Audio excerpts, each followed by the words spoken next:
Écoutez, on va commencer, il est 11h02. Bonjour à tous, merci de vous être connectés à ce premier webinaire de l'année pour Avenao.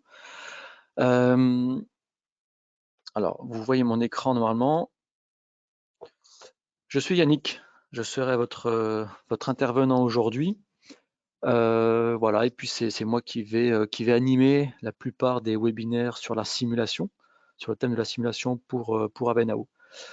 Voilà, donc j'ai un passé assez historique dans la simulation, hein. J'ai passé quelques années chez Dassault Systèmes, et puis voilà, donc le calcul par élément fini, c'est un domaine que je connais assez, que j'apprécie, que j'aime, et j'espère vous faire partager cette chose-là aujourd'hui. Alors, ce webinaire est enregistré, donc vous pourrez toujours accéder à un replay. Et à la fin de ce webinaire, vous le verrez, en fait, il y aura quelques questions que je vous poserai. Normalement, vous avez un document qui est attaché au webinaire. Donc, vous pourrez ouvrir le document à ce moment-là. Et voilà. Donc, c'est parti. Alors, voilà, donc vous pouvez passer en mode plein écran, bien sûr. Tous les micros sont coupés, hein, donc on prendra les questions à la fin. Si vous voulez poser vos questions, vous pouvez utiliser le panneau sur la droite. Donc il y a un panneau questions normalement. Donc n'hésitez pas et je répondrai aux questions à la fin. Puis voilà. Alors aujourd'hui, le thème de ce webinaire est la simulation, comme vous l'aurez compris. Donc vous êtes un public plutôt utilisateur de la solution SolidWorks. Aujourd'hui, je vais plutôt vous parler de la solution 3D Experience. Rassurez-vous, si vous ne connaissez pas encore, je vais vous en parler. Donc tout ce que vous n'avez jamais pu faire avec SolidWorks Simulation, faites-le avec 3D Experience Simulation. Pourquoi, comment et quoi, on va l'aborder. Donc je vous montrerai à travers des cas d'application concrets ce qu'on peut faire avec 3D Experience qu'on ne peut pas faire avec SolidWorks Simulation. Donc tout d'abord, pourquoi? Les raisons d'adapter sa façon de travailler. Ah oui, juste le mois prochain, en fait, on va faire un webinaire chaque mois. D'accord? Donc on prend déjà rendez-vous pour le mois prochain, le 21 février. Il y aura un autre webinaire sur concevoir avec SolidWorks, simuler avec 3D Experience et comment assurer une certaine continuité digitale entre les deux univers. Donc voilà, mais on y reviendra à la fin. Alors tout d'abord, pourquoi ce webinaire? Alors selon une étude parue en 2020 par la société TechClarity, alors TechClarity c'est une société indépendante spécialisée dans les nouvelles technologies en fait, hein. Et donc ils ont publié une étude en 2020 en pleine pandémie de coronavirus, sur les bienfaits de la valeur ajoutée de la simulation. Et alors, hop, je vais juste pousser ça, voilà. Cette étude dit que 74% des entreprises les plus performantes, donc selon les critères établis par TechClarity, 74% de ces entreprises équipent leurs ingénieurs en conception d'outils de simulation. Alors pourquoi des outils de simulation? Parce que ça facilite la prise de décision sur une conception, sur des choix technologiques. Est-ce que ma pièce va résister à telle charge? Est-ce que ma pièce va tenir tant de cycles de charge, etc., etc. Et donc les choix aussi, les choix technologiques à valider, si je dois mettre un matériau plutôt qu'un autre, une épaisseur plutôt qu'une autre, etc. Donc la simulation aide à la prise de décision. Et bien entendu, ça améliore aussi la qualité du produit, parce que la simulation est complètement intégrée dans le cycle de conception de la pièce. Donc on va dimensionner la pièce au mieux selon son environnement, donc ce qui va permettre d'améliorer sa qualité. Donc ça, je pense que vous le savez tous, la simulation aide à la conception. Ensuite, la suite de l'étude, hein, vous avez la source, je vous ai donné la source là en fait, hein. Les entreprises, toujours ces mêmes entreprises les plus performantes, sont presque 4 fois plus susceptibles d'avoir recours à une plateforme cloud. Alors ça, c'est un nouveau terme. Alors pourquoi le cloud? Parce que ça favorise la collaboration entre les concepteurs et les ingénieurs. Il y a diverses valeurs ajoutées du cloud que nous allons voir à travers cette présentation. Donc là, en fait, il y a une introduction de deux termes, simulation et cloud. Et donc, c'est vraiment le sujet de cette présentation d'aujourd'hui. Pourquoi nous allons utiliser la simulation sur le cloud?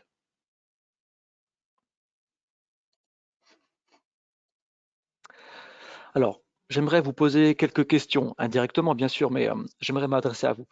Quelles sont vos problématiques? Est-ce que lors de vos conceptions, vous avez besoin d'avoir recours à des physiques plus complexes?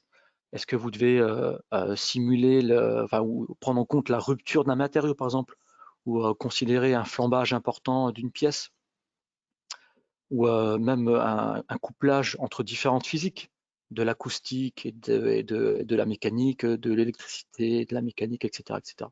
Donc, jusqu'à quel point devez-vous aller dans vos simulations? Ensuite, au niveau de la puissance de calcul, est-ce que dans votre utilisation de SolidWorks Simulation, avez-vous déjà été limité en termes de performance par votre ordinateur? Donc, lorsque vous lancez un calcul avec SolidWorks, est-ce que vous avez été pénalisé d'un point de vue utilisation ou ressources machine, parce que le calcul SolidWorks prenait la majeure partie des ressources de votre ordinateur et donc vous devez attendre que le calcul se finisse. Donc, voilà. Est-ce que vous avez déjà rencontré des problématiques de puissance de calcul? De même, la collaboration. Lorsque vous faites une étude avec SolidWorks, que ce soit en CAO ou même en calcul, comment échangez-vous vos données avec votre écosystème, avec vos clients ou vos fournisseurs? Est-ce que vous partagez des fichiers, vous envoyez des mails? Est-ce que vous vous êtes déjà retrouvé bloqué d'un point de vue collaboration avec votre écosystème? Et ensuite, niveau flexibilité, dans le sens besoin de licence. Est-ce que vous avez déjà eu besoin d'une licence sur un court terme, pour un projet donné par exemple, et vous n'aviez besoin de cette licence que sur un court moment en fait? Alors si tel est le cas, si au moins une des problématiques vous sont chères, on va pouvoir vous apporter une réponse à travers ce webinaire. Alors comment? Quels sont les outils qui vont permettre ce changement? Ce transparent-là, vous le connaissez sans doute, hein. Donc c'est la gamme de produits SolidWorks, je ne vais pas m'étendre beaucoup. Donc la gamme SolidWorks standard, professionnel et premium, avec les différentes fonctionnalités, disons, différents types d'analyses possibles. D'accord? Et donc comme vous le savez, SolidWorks c'est une solution qu'on appelle desktop. Donc c'est une application que vous installez sur votre ordinateur. D'accord? Alors pour faire l'analogie à ce schéma de la gamme SolidWorks, introduisons maintenant 3D Experience Works. Alors qu'est-ce que c'est? C'est une gamme de solutions, toujours chez Dassault Systèmes, de la famille 3D Experience. Qui non plus, alors, on ne parle plus de gamme standard professionnel premium, mais on va plutôt parler de rôle. Je ne vais pas trop m'attarder sur le sujet parce que ça fera l'objet d'autres webinaires. Mais dans la famille 3D Experience Works, qui est en fait un complément à SolidWorks, sous forme de rôle, vous allez pouvoir retrouver un nombre plus complet de fonctionnalités à travers différents rôles. Par exemple ici, Structural Designer, c'est un rôle spécialement conçu pour des concepteurs en structure, qui permet de faire du calcul statique, thermique, rechercher des modes propres, faire du flambage, et n'utilise que des éléments de type volumique 3D tétraédrique. Donc on va un peu plus loin que simulation standard avec ce rôle structural designer, parce qu'on peut faire de la thermique et des modes propres par exemple. Ensuite, si on complète, un autre rôle qui s'appelle structural engineer, où on va pouvoir faire, en plus de structural designer, on va pouvoir rajouter de la dynamique linéaire, donc faire de la réponse harmonique ou de la réponse transitoire, par exemple. Et puis on va rajouter aussi des éléments de type coque et poutre. D'accord? Ensuite, voilà, on complète la gamme avec Structural Performance Engineer, qui est un rôle un peu plus avancé, qui va permettre les non-linéarités, d'accord, que ce soit en statique ou en dynamique, et puis avec les matériaux aussi non linéaires. Donc ça va un peu plus loin que la partie simulation premium, parce qu'il y a des choses que Simulation Premium ne couvre pas. Et bon, la liste n'est pas exhaustive, hein, mais on pourra y revenir plus en détail dans d'autres webinaires. Et le dernier rôle qui surpasse nettement Premium est Structural Mechanics Engineer, qui en plus de faire toute la partie implicite des simulations, donc statique, linéaire, non linéaire, etc., inclut aussi une partie explicite. Dans Simulation Premium, vous pouvez faire des tests de chute, mais c'est assez limité. On va voir à travers un exemple qu'avec Structural Mechanics Engineer, on va pouvoir faire des calculs explicites type crash, impact, avec de haute qualité. Alors, quels sont les bénéfices apportés par de la simulation sur le cloud? C'est ce que je vous propose d'aborder à travers différents exemples. Donc, ces différents exemples, ce sont 3 cas choisis ici, en fait. On va tout d'abord aborder la compression d'une pièce en caoutchouc. Donc, c'est un matériau de type Mooney-Rivlin, hein. Donc c'est un matériau dit hyper élastique qui est présent aussi dans SolidWorks. On va venir comprimer cette pièce avec un déplacement imposé de 55 mm sur la plaque supérieure. Donc c'est un problème statique non linéaire. D'accord. Ensuite, on va avoir le problème d'arrachement d'un clip en plastique. Donc là, en fait, le matériau, c'est un matériau élastique linéaire basique. On va venir tirer de 3 mm vers le haut sur la pièce, donc en fait à ce niveau-là. Et là, en fait, on va traiter le problème en dynamique non linéaire. D'accord. Ensuite, on va aborder un autre problème qui est le dimensionnement d'une barrière. Donc là, en fait, on est concepteur de barrières anti-intrusion. Donc le matériau choisi, c'est un matériau élastoplastique avec de la rupture, donc de l'endommagement dans le matériau. On applique une vitesse initiale à la voiture, et ce qu'on cherche à voir, en fait, c'est l'impact du véhicule sur la barrière. Donc, à travers ces 3 cas, je vais vous présenter à la fois le travail fait sur SolidWorks et sur 3D Experience.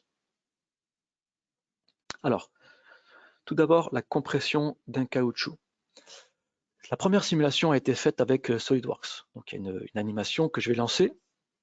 J'espère que c'est assez fluide pour vous à l'écran.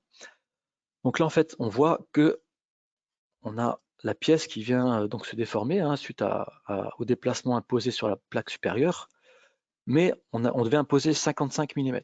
Donc là, en fait, on trace la résultante de déplacement sur SolidWorks, on arrive à peu près 39 mm. Donc pourquoi on arrive seulement à 39 mm et non pas 55? Donc qu'est-ce qui ne va pas dans cette simulation? La convergence. Cette simulation ne converge pas jusqu'au bout. Alors, convergence, c'est tout simplement cette notion d'aboutissement du calcul jusqu'à son chargement total. En fait, on doit appliquer un chargement, que ce soit une force ou un déplacement imposé, à une structure. On doit poser un chargement total. Donc le chargement se fait de manière incrémentale, comme vous le savez avec SolidWorks. Et cette notion de convergence, en fait, lorsqu'on arrive jusqu'au chargement total, dans ce cas-là, en fait, on n'arrive pas jusqu'au bout. On n'arrive pas à appliquer les 55 mm de déplacement. Alors pourquoi il y a ce problème de convergence? Pour 2 raisons, principalement. Le matériau et le contact. Alors, il y a du contact sur la pièce. Vous voyez ici, en fait, donc cette pièce en forme de 8 vient se refermer sur elle-même, entre guillemets. Et donc, c'est ce qui pose des problèmes de contact de la pièce sur elle-même. Et donc ça, SolidWorks peut le gérer, mais lorsqu'il y a beaucoup de contact, ça commence à devenir un peu difficile pour SolidWorks. Donc ça, c'est le premier critère de difficulté, le contact. Et ensuite, c'est le matériau hyperélastique. Donc dans SolidWorks, on peut faire des matériaux hyperélastiques avec des comportements de type Mooney-Rivlin, mais dans certaines limites de déformation. Ensuite, je me suis intéressé à tracer l'effort de réaction en fonction du déplacement, pour avoir en quelque sorte un peu le comportement de la pièce. Donc, qu'est-ce que j'ai fait là? J'ai tracé l'effort de réaction sur un point au-dessus sur la plaque sur laquelle on appuie, en fonction du déplacement imposé en fait. Donc, on doit aller jusqu'à 55 mm. Et on voit que le calcul s'arrête à 39. D'accord? Donc, on n'arrive pas jusqu'au bout. Donc, qu'est-ce qui se passe? Qu'est-ce qui se passe ensuite? On ne le sait pas. Donc SolidWorks a mis 4h30, donc voilà, 900 minutes pour faire ça. Donc j'ai arrêté le calcul avant la fin parce que c'était trop long et puis il y avait beaucoup d'incréments pour pas grand-chose. En fait, il n'arrivait tout simplement plus à converger. Donc voilà, on n'arrive pas à compléter le chargement total. Donc voilà, avec SolidWorks, pour ce cas-là, on est bloqué. Alors je vous propose de faire le même exercice, cette fois-ci avec 3D Experience Works. Pareil, l'animation. Et en fait, on voit ici que on arrive à compléter l'écrasement jusqu'à 55 mm. Et vous voyez en fait que le caoutchouc en fait se comprime beaucoup plus sur lui-même et au-delà. D'accord? Ce qu'on n'arrivait pas à faire avec SolidWorks. Donc pourquoi le calcul converge dans ce cas? Ça va s'expliquer par différentes choses. Ce qui se cache derrière 3D Experience, c'est le solver Abaqus. Abaqus, c'est une technologie reconnue sur le marché du calcul de structure qui existe depuis presque 50 ans, depuis la fin des années 70. Et c'est un code de calcul qui est largement reconnu dans le milieu. Et c'est le solver Abaqus qui a été intégré dans 3D Experience. C'est-à-dire que intuitivement, en fait, vous allez utiliser le solver Abaqus, mais dans une interface autre que l'interface Abaqus CAE, que certains connaissent peut-être. Donc voilà, c'est la technologie Abaqus qui est utilisée. Alors, et la technologie Abaqus dispose de meilleures technologies pour le choix d'éléments finis. Alors, dans SolidWorks, vous n'avez que des tétraèdres, linéaires ou paraboliques. Avec 3D Experience, avec le solver Abaqus, vous allez pouvoir bénéficier d'une librairie beaucoup plus large d'éléments finis. Et là, en fait, j'ai mis l'image d'éléments de type hexaédrique que j'ai utilisé pour faire le calcul de cette pièce en caoutchouc. Donc ça, en fait, vous avez beaucoup plus de choix avec 3D Experience. Et aussi d'un point de vue, comment dire, famille d'éléments finis ou nature d'éléments finis, en fait, il y a beaucoup plus de formulations que dans SolidWorks, notamment des éléments de type hybride qui sont largement utilisés lorsqu'on a des matériaux ici presque incompressibles, tels que le caoutchouc. Donc voilà, plus de choix d'éléments finis dans 3D Experience. Ensuite, l'algorithme de contact est beaucoup plus performant dans 3D Experience. On le voit ici, l'auto-contact de la pièce sur elle-même se passe sans problème. D'accord? Donc le contact et puis les lois matériaux. Donc dans SolidWorks, pour les matériaux de type hyperélastique, on est limité en termes de loi de comportement. Dans 3D Experience, ça va beaucoup plus loin. Toujours avec la technologie Abaqus, on peut modéliser beaucoup plus de lois de comportement pour les hyperélastiques. Je ne vais pas tous les détailler, mais il y a nettement plus de choix. Donc toutes ces choses font que le calcul, dans ce cas, se passe beaucoup mieux avec 3D Experience. Et pareil, si on regarde l'effort de réaction de la pièce, donc toujours pareil, l'effort de réaction en fonction du déplacement sur le haut, sur la plaque supérieure. En vert, on a 3D Experience. En rose, on a SolidWorks. SolidWorks s'est arrêté ici, à 39 mm. Et on voit que 3D Experience vient compléter le calcul jusqu'à 55 mm. Et surtout, ce qu'on remarque, c'est cette non-linéarité, donc la courbe qui infléchit à ce niveau-là. Et on arrive beaucoup mieux à comprendre pourquoi SolidWorks ne va pas plus loin. Parce que c'est vraiment le point d'inflexion là où commence la non-linéarité. Donc le contact de la pièce sur elle-même, notamment. Voilà, SolidWorks a du mal à converger, alors que pour 3D Experience, ça passe sans problème. Et donc là, je vous ai mis le temps de calcul, 5 minutes. Et ce que je vous ai mis aussi, c'est le nombre d'éléments. Alors, hop, je reviens un petit peu en arrière pour vous montrer que sur le modèle SolidWorks, on avait un nombre de DDL, degrés de liberté. On avait à peu près 38 000 degrés de liberté. Là, avec un maillage de type hexaédrique sur 3D Experience, j'ai besoin de moins d'éléments et moins de degrés de liberté. Donc là, j'en ai 27 000 à peu près. Et donc, le temps calcul qui défie toute concurrence, 5 minutes. Là, lancé localement sur la même machine, en fait. Donc voilà, donc là, nettement, la différence entre SolidWorks et 3D Experience pour ce cas-là. Ensuite, l'arrachement d'un clip.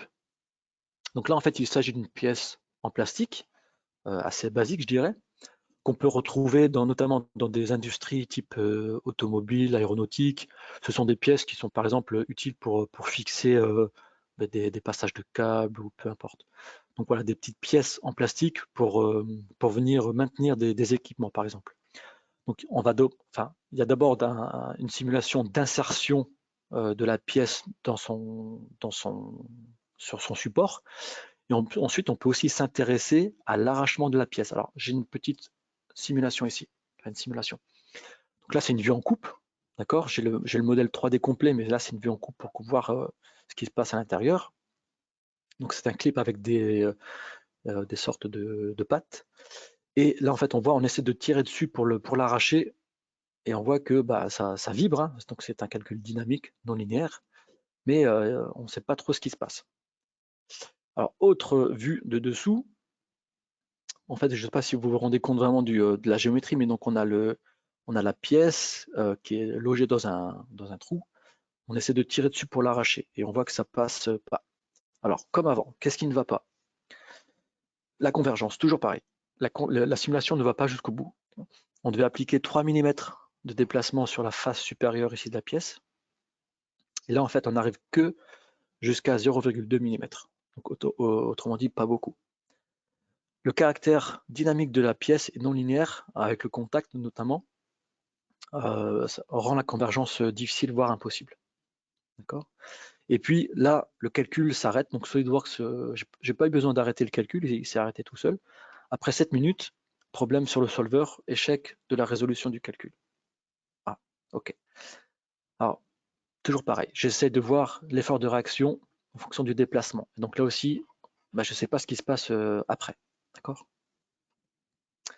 Alors, si maintenant on traite le cas avec 3D expérience, le même problème, toujours pareil, une vue en coupe pour voir ce qui se passe un peu à l'intérieur. Hein. Voilà, on voit la pièce avec les quatre pattes, on tire dessus et oh magie, alors c'est pas de la magie, c'est de la physique, la pièce, on arrive à l'extraire. Alors pourquoi ça marche?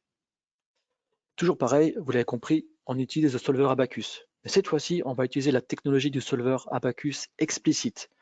C'est le même solver qui est utilisé en fait pour faire des calculs de crash, de dynamique rapide. Un exemple que je vais vous présenter aussi tout à l'heure avec la barrière. Mais là, en fait, on va utiliser cette même technologie explicite pour des problèmes fortement non linéaires et qui sont dits des problèmes quasi statiques. D'accord. Donc là, en fait, c'est pas de la dynamique très rapide, on vient juste tirer sur la pièce, mais vu qu'il y a des fortes non-linéarités avec le contact notamment, le solver Abaqus explicite permet de mieux traiter le problème. Et donc pour ce calcul, en fait, le solver Abaqus explicite, donc dans 3D Experience, a eu besoin de 27 minutes sur 8 processeurs. Alors là, c'est une nouvelle notion intéressante, le nombre de processeurs. Et on va venir après aussi avec le calcul de la barrière. On va pouvoir ici paralléliser notre calcul sur différents processeurs, que ce soit sur notre machine locale ou sur le cloud. Parce que je vous rappelle le thème de la présentation, la simulation sur le cloud. Voilà, maintenant, toujours comme pareil, vous commencez à me connaître, je regarde l'effort de réaction et je compare les deux, SolidWorks en rose et 3D Experience en bleu, et on voit ici notamment le caractère fortement non linéaire aussi, excusez-moi, avec le pic ici, le pic d'effort de réaction ici que SolidWorks n'arrive pas à atteindre. Voilà, et puis donc, le dernier cas à traiter, le dimensionnement d'une barrière. Donc là, en fait, on s'intéresse à la barrière de type non intrusive. Hein, et excusez-moi. Ce que j'aimerais réaliser, en fait, c'est voir si ma barrière, si ma structure résiste à un impact d'un véhicule. Voilà, parce que je dois certifier ma barrière selon des normes bien précises, et donc je dois vérifier certaines choses. Donc là, je n'ai même pas du tout essayé de le faire avec SolidWorks, hein, comme vous pouvez bien l'imaginer. Je l'ai directement fait avec 3D Experience. Donc là, ce qu'on voit ici, en fait, on sait modéliser un véhicule complet. D'accord. Donc là, il y a plusieurs millions de degrés de liberté dans le modèle. La barrière, alors je vous le concède, hein, le choix géométrique de la barrière est assez simpliste, mais pourquoi je vous montre ça? Parce qu'en fait, on a fait un cas similaire pour un client, mais on n'a pas l'autorisation de diffuser des images du modèle client. Donc j'ai préféré recréer une barrière de moi-même. C'est pour ça que c'est pas très joli, pas très explicite. Mais c'est simplement pour illustrer le principe. En fait, on est capable de représenter de gros modèles, plusieurs millions de degrés de liberté. Et ce qui est intéressant aussi de noter, c'est que, donc toujours le solver explicite, hein, comme vous pouvez le remarquer, et ce qui est intéressant de noter, c'est la rupture du matériau. Ce qui m'intéresse, c'est de modéliser en fait la loi de comportement. Donc ça, ce sont des courbes que vous êtes sans doute familier. Donc vous prenez une éprouvette en acier, vous tirez dessus et vous obtenez une loi de comportement. Donc ce qui se passe à la rupture, en fait, c'est ce qu'on arrive à implémenter avec le solver Abacus dans 3D Experience.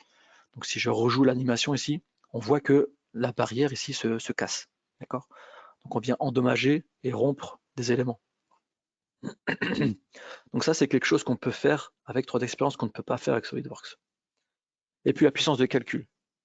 Donc là, vous le pensez bien, hein, lancer un calcul donc avec plusieurs millions de degrés de liberté sur une machine en local, ça prendrait du temps. Là, je l'ai lancé sur le cloud, sur 144 cœurs, enfin 144 processeurs. Et donc ça, le calcul a mis quelque chose comme 5 heures, 5 ou 6 heures pour être exécuté. Donc voilà, ça encore une fois, c'est un différenciateur de 3D Experience par rapport à SolidWorks, la puissance de calcul. Vous pouvez en fait bénéficier de la puissance du cloud pour lancer vos calculs. Que ce soit des calculs assez basiques, mais de gros modèles, comme des calculs un peu plus avancés comme celui-ci. Alors, juste avant de parler de bénéfices, j'aimerais vous montrer aussi d'autres choses par rapport à 3D Experience. Alors, ce qu'on peut faire, enfin, en 3D Experience, hein, donc là, si j'ouvre un peu mon client riche, donc je retrouve ici mon application 3D Experience qui est en train de se rafraîchir. C'est pour ça que l'écran est noir. Alors, entre-temps, il y a peut-être des questions que je prendrai tout à l'heure. OK. Alors là, donc j'ai mon modèle qui est ici sur 3D Experience. D'accord? Donc si je veux l'animer, je peux ici lancer l'animation et j'ai accès aux détails complets de ma simulation. Alors 3D Experience, en fait, c'est nativement c'est sur le cloud en fait, hein. Donc vous êtes connecté à une base de données et donc tous vos calculs, tous vos données sont sur un cloud, d'accord? Sécurisé, privé. Vous seul y avez accès, enfin votre organisation a seulement accès. Mais ce qui est intéressant de noter, c'est que en fait, rien n'est local sur la machine en fait. Là, je dispose d'un ordinateur portable. Mes simulations ont été faites sur le cloud. Les résultats sont sur le cloud. Alors, qu'est-ce que ça a comme intérêt? Ici, en fait, on dispose d'une interface web, d'accord? Et ce qui est intéressant de noter, c'est que vu que mes calculs sont stockés sur un serveur sécurisé, je peux facilement en fait les partager avec mon écosystème, avec mon entreprise. Et ici, on dispose d'outils sur une plateforme web. Donc là, je suis sur Microsoft Edge, d'accord? Et donc, j'ai accès ici à un tableau de bord dans lequel je peux voir mes différents résultats. Alors si je prends par exemple la barrière ici, l'exemple de ma voiture qui s'écrase, voilà. Donc là, je sais visualiser des résultats de manière légère sur un explorateur web, d'accord? Ici. Et ce qui est surtout intéressant, c'est de faire de la collaboration ou de la revue de projet avec vos pairs. Donc par exemple ici, on va être capable de faire des plans de coupe. Alors là, j'ai pris une mesure, mais je vais plutôt faire ici un plan de coupe. Voilà. Pour voir ce qui se passe à l'intérieur, par exemple. Après, on peut aussi, par exemple, prendre des notes. Donc en fait, voilà, vous êtes chef de projet, vous avez accès aux résultats de votre collaborateur. Et en fait, on va pouvoir ici regarder, dire voilà, ici, qu'est-ce qui se passe? J'aimerais que tu regardes ce qui se passe à ce niveau-là, etc., etc. Donc de la revue de projet. Et ce que vous pouvez faire aussi ensuite, c'est partager ça directement dans une communauté. Donc là, ce que je fais, je prends mes notes et je vais partager ça sur ce qu'on appelle communauté du groupe, voilà, une communauté. Donc ça, en fait, c'est directement avec 3D-Expérience, hein. Je ne sais pas si vous êtes utilisateur, par exemple, de PDMWorks avec SolidWorks ou d'un autre système PLM, mais sachez qu'avec 3D-Expérience, si vous voulez utiliser 3D-Expérience pour le calcul, et uniquement pour le calcul, vous bénéficiez aussi de tout ce qui est PLM. Voilà, mais ensuite que vous l'utilisez, que vous ne l'utilisez pas, vous avez le choix, mais vous l'avez. Donc là, par exemple, hein, j'ai fait de la revue sur mon résultat léger, par exemple, et je l'ai publié sur une communauté. Alors une communauté, hein, c'est un peu comme un Teams, par exemple, hein. Donc c'est un réseau social entreprise dans lequel tous les membres d'une organisation peuvent collaborer.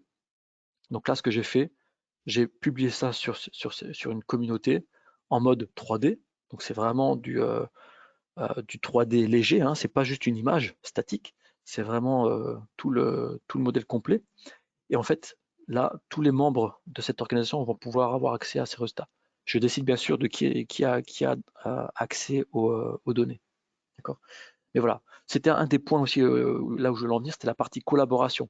Si vous avez des soucis de collaboration pour partager des fichiers, sachez que là, c'est nettement amélioré avec 3D-Expérience.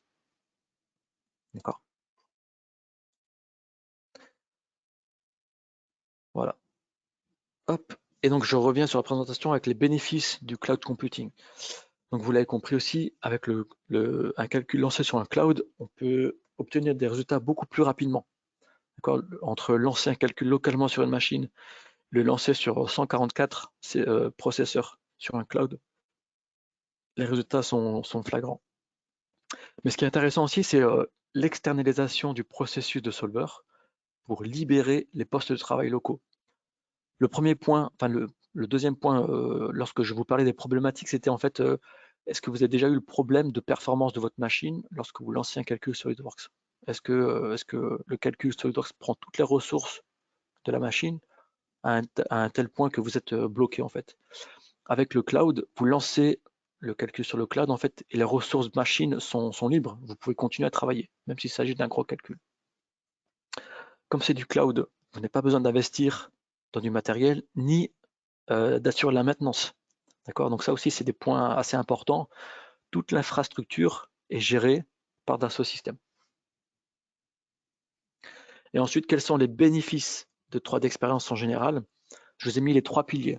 Accessibilité, donc accessible, puissant et connecté. Alors, accessible dans le sens où les licences sont flexibles. Vous vous rappelez aussi, je vous ai parlé du quatrième point sur les problématiques. Est-ce qu'à un moment donné, vous avez besoin d'avoir accès à des licences juste pour un projet donné, un projet d'un mois ou un projet de 3 mois, mais sans plus? Avec 3D Expérience, vous pouvez prendre des licences au trimestre ou à l'année. D'accord. Et aussi, vous pouvez ajouter des licences ou en retirer aussi, enfin, comme bon vous semble en fait, hein. Et accessibilité aussi dans le sens où c'est intégré à SolidWorks. Et ça va être l'objet du prochain webinaire, le 21 février, où je parlerai en fait de l'intégration entre 3D Experience et SolidWorks pour assurer la continuité digitale. Ensuite, la puissance, je vous l'ai dit à plusieurs reprises, ça bénéficie du solver Abacus, donc qui est une technologie reconnue sur le marché pour le calcul. Donc là, avec ça, vous n'avez pas de doute à avoir sur la robustesse de vos calculs, dans la limite du raisonnable, hein. Enfin, un solver, c'est toujours la même chose, tout dépend de ce qu'on met en entrée. Si vous mettez des choses fausses en entrée, vous aurez des résultats faux. Donc il n'y a rien de magique dans un solver. Par contre, si on met les bonnes informations en entrée, on va avoir des informations justes en retour. Et puis les rôles sont évolutifs. C'est la partie que je vous présentais aussi au tout début, avec les différents rôles, structural designer, structural engineer, etc. En fonction de ce que vous souhaitez faire, vous pouvez prendre des rôles de manière évolutive. Donc vous avez besoin de faire que des calculs statiques linéaires, mais sur des gros modèles. vous pouvez prendre le rôle qui va bien pour bénéficier de la puissance du cloud. Vous avez besoin temporairement de faire un calcul de crash ou ce genre de choses, vous pouvez prendre le rôle temporairement Structural Mechanics Engineer par exemple. Donc c'est évolutif. Et connecté, donc collaboratif, comme je vous l'ai montré en fait. Hein, on est sur un même espace de travail entre les différents collaborateurs de l'organisation. Donc échanger, on n'échange plus de fichiers, on partage directement l'information sur le 3D.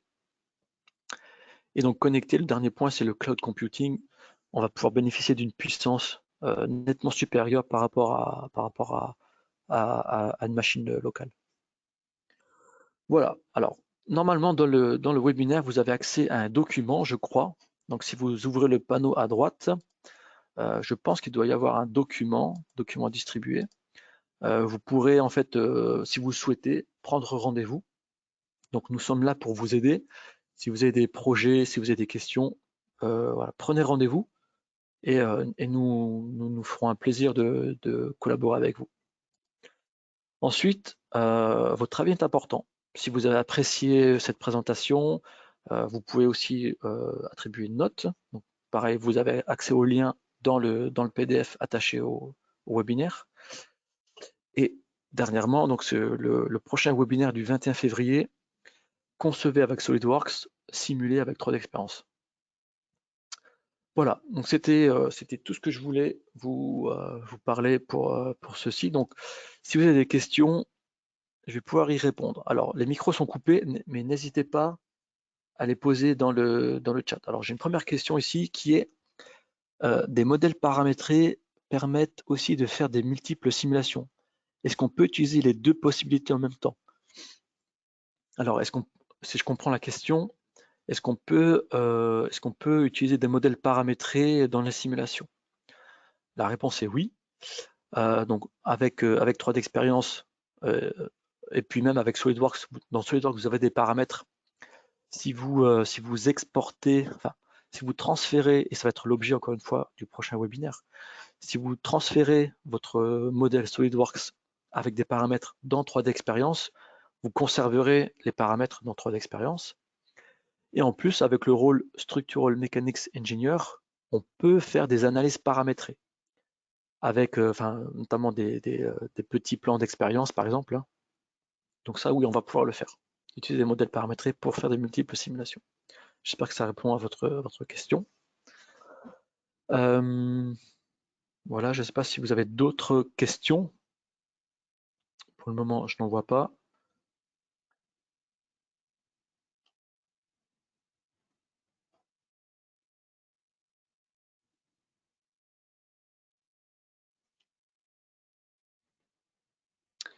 Pas d'autres questions.